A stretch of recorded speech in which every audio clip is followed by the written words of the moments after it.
Pagbutang ug pagdugang hin mga CCTV cameras palibutan bungto og mga kabaranggayan ang dako nga bulig para hiton seguridad han katawhan og pagsulbad hin bisan anuman nga krimen.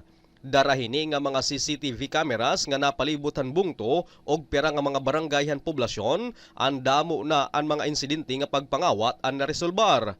Nagtutuo iton hipihan Giwan Municipal Police Station ngay Police Major Roger Octaviano nga kun madudugangan pa hiton LGU Giwan ang mga CCTV cameras nga mahibubutang hapera nga mga kadalanan han bungto og mga kabaranggayan ang maggahin gihapon hin budget para pagbutang hin CCTV camera sa era dapit anda ko ini nga punto para hiton seguridad han katawhan diri la han mga giwananon kundi lakip na han mga dayo nga natikang pahaibang dapit.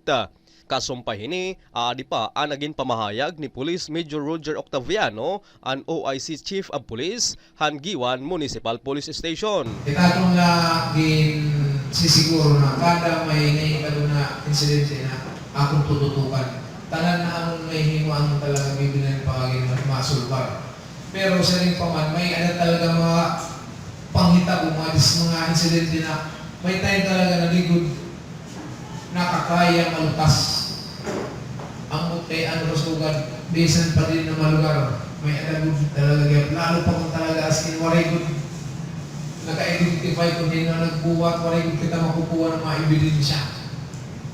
Pero yan na, anak ko naging kuhan kaya po din ang munisipyo kung magkadahin mga CCTV. At least may naman CCTV and muna ang giwan ng proper, no? Anak ko naging kuhan hayatan na ng establishment, business establishment. Once magkuha ng permit, at least required na magkuhan talaga yung CCTV. Tapos mga barangay, may CCTV. Kaya dapat doon na huling.